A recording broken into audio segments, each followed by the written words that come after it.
Les marsupiaux sont un maillon dans l'évolution des mammifères et se caractérisent par un développement partiel dans l'utérus, qui est très court, pour terminer leur développement à l'extérieur, près des glandes mammaires situées à l'intérieur d'un pli de peau appelé marsupium.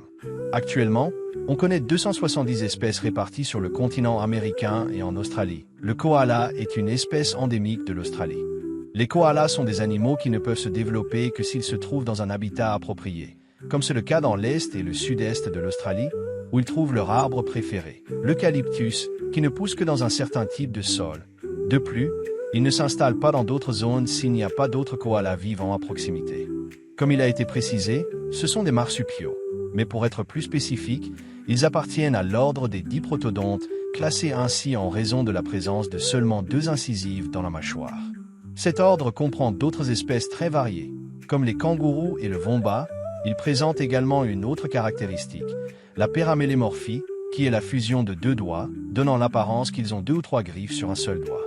Il existe 3 sous-espèces différentes de koalas, difficiles à différencier, reconnaissables uniquement par leur taille, leur zone de distribution et leurs habitudes alimentaires. En résumé, elles se distinguent par leur stricte sélection des différentes espèces d'eucalyptus, se localisant en Nouvelle-Galles du Sud, au Queensland et à Victoria. Ce sont des animaux au look unique, difficilement confondus avec un autre. Ils ont un nez plat et large de couleur noire, un pelage gris avec un ventre blanc et des oreilles rondes avec des poils très épais. En raison de leur pelage dense, ils sont aussi appelés ours koala, mais ils n'ont aucun lien avec les ursidés. Il est donc préférable de les appeler simplement koala pour éviter toute confusion. Ils mesurent jusqu'à 76 cm, avec un poids de 12 kg pour les mâles et 8 kg pour les femelles. Leurs membres sont courts et composés de 5 doigts avec leurs griffes respectives, à l'exception du doigt le plus grand des pattes arrière, qui donne l'apparence d'un pouce. Dans les membres antérieurs, 2 doigts sont fusionnés et opposés aux 3 autres, qui sont également liés aux paumes de leurs mains. Cela fait en sorte que les doigts fusionnés bougent simultanément, sans mouvement indépendant comme le nôtre. Dans les membres postérieurs, seuls les doigts du milieu sont fusionnés jusqu'à la dernière phalange, donnant l'apparence d'un seul doigt avec 2 griffes. Le doigt sans griffe est en position opposée, on peut donc dire que le koala a des pouces sur ses pieds.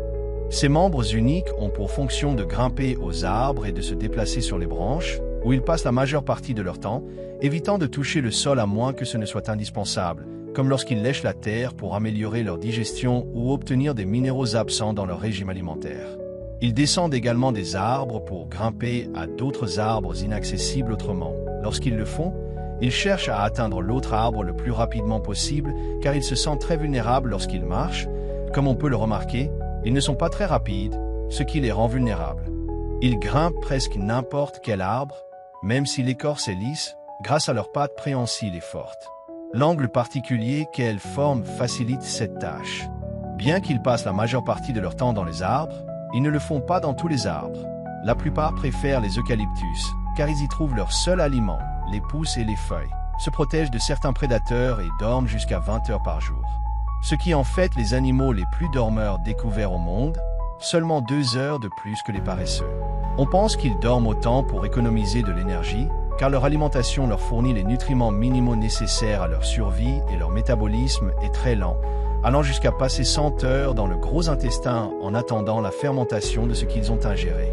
Cela est dû à la difficulté qu'ils ont à obtenir de l'énergie d'un régime alimentaire riche en fibres, ce qui les oblige à optimiser au maximum leur digestion, ce qui entraîne une forte rétention d'eau dans les feuilles qu'ils consomment, rendant presque inutile la consommation d'eau dans les flaques, lacs ou autres plans d'eau. Cela rend leurs excréments très durs et secs. Bien que cela donne l'impression que leur alimentation n'est pas adaptée, ils y sont parfaitement adaptés. Leurs incisives sont conçues pour saisir et couper les feuilles des branches, et leurs prémolaires et molaires sont adaptés pour broyer leur nourriture en petites particules qui passent le temps nécessaire dans leur appareil digestif. Ils choisissent soigneusement leurs feuilles, car plus elles sont vieilles, plus elles contiennent de toxines. C'est pourquoi ils préfèrent les jeunes pousses, qui n'ont pas encore produit d'acide prussique, un poison mortel. Leur estomac est long, ce qui permet au suc gastrique d'avoir suffisamment de temps pour dénaturer le poison. De plus, leur cécum est relativement allongé par rapport à leur taille, ce qui aide à la fermentation, et ils peuvent stocker de la nourriture dans leurs joues. Ce sont des animaux nocturnes, présentant plus d'activité pour manger et faire leurs besoins, ce qui peut prendre plusieurs jours. En général, ils sont peu sociaux, interagissant entre eux pendant seulement 15 minutes et ne formant pas de groupe. Les mâles sont très territoriaux et n'autorisent pas d'autres koalas à monter dans les arbres où ils se trouvent, se battant avec eux. Bien qu'ils n'en aient pas l'air, ils ont des vocalisations. Ils émettent un son bruyant et grave, très similaire au rugissement d'un ours, surtout les mâles adultes pendant la saison de reproduction. Ce son me rappelle lorsque l'on est dans la salle de bain et que quelqu'un ouvre la porte, il est sûr que vous faites un bruit similaire pour effrayer. Ils ont une saisonnalité de reproduction qui va de l'été à l'automne, entre les mois d'octobre et de mai. Il faut se rappeler que les saisons sont inversées dans l'hémisphère sud. Leur dimorphisme sexuel est facile à détecter, mais seulement en les manipulant. Le mâle présente un scrotum avec des testicules, tandis que la femelle a un pli de peau dans la région abdominale appelé marsupium. De plus, on dit que l'odeur des mâles est beaucoup plus forte, ce qui pourrait être un autre moyen de les distinguer. Les femelles commencent à se reproduire à partir de 4 ans, tandis que les mâles atteignent la puberté à 6 ans, bien que d'autres adultes ne leur permettent pas de se reproduire tant qu'ils ne sont pas capables de les vaincre. Les mâles se battent entre eux pour choisir les femelles avec lesquelles ils copuleront. La gestation des koalas est très courte, seulement de 33 à 36 jours, donnant naissance à un petit et rarement des jumeaux. La naissance donne un fœtus qui doit terminer son développement dans le marsupium, où il se nourrira de lait maternel pendant une période de lactation de 12 mois. À l'âge de 6 mois, la mère commence à produire une bouillie d'eucalyptus prédigérée qu'elle lui fournit comme nourriture pour commencer à consommer des aliments semi-solides. À 10 mois, le joey, non donné aux jeunes des marsupiaux, commence à sortir du marsupium. Il peut être vu en train de s'accrocher à sa mère presque tout le temps, ne s'éloignant pas beaucoup d'elle et effectuant de petits déplacements. À ce moment-là, le comportement somnol de la mère change, dormant en période plus courte que les 20 heures habituelles par jour. Enfin, lorsque son petit est suffisamment capable et qu'il se nourrit seul, la mère commence à l'encourager à prendre son propre chemin. Ils ont une espérance de vie moyenne de 13 à 18 ans à l'état sauvage et de 19 ans en captivité, bien que cette plage puisse varier en fonction de la zone. Les koalas qui vivent près des routes ont une espérance de vie moyenne de 3 ans, ce qui est très triste. Les prédateurs naturels de cet animal sont les dingos, qui les mangent lorsqu'ils se déplacent au sol.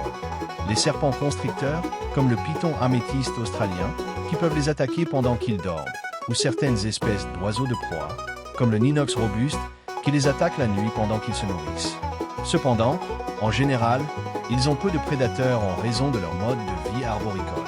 Ce sont des animaux classés comme étant en préoccupation mineure, mais leur population a diminué au fil du temps à un rythme alarmant.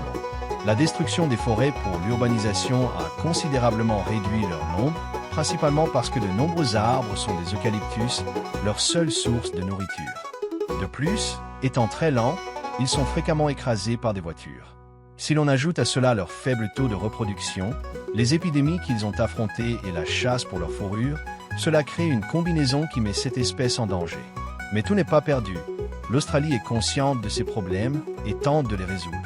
Lorsqu'un koala blessé est identifié, il reçoit des soins médicaux, ce qui a sauvé de nombreuses vies. De plus, les zoos disposent de groupes qui se sont bien développés, bien qu'ils ne se soient pas facilement adaptés dans d'autres pays. Par exemple, un zoo à Madrid, en Espagne, héberge 3 individus, ce qui est possible grâce à la présence de suffisamment de congénères et d'un grand nombre d'arbres. Cet animal, assez connu et à l'apparence inconfondable, se distingue par le fait qu'il est une bonne mère. Les marsupiaux, comme le koala, aident à expliquer comment certaines espèces sont passées d'ovipares à vivipares, développant une gestation qui assure le succès de leurs petits. J'espère que la vidéo vous a plu. Si c'est le cas, aimez-la et partagez-la pour que plus de gens découvrent cette chaîne. Je vous laisse mes réseaux sociaux pour que nous restions en contact et je ferai les annonces pertinentes liées à la chaîne par ces moyens. Si vous êtes nouveau, je vous invite à vous abonner. Merci beaucoup d'avoir regardé cette vidéo. À bientôt, au revoir.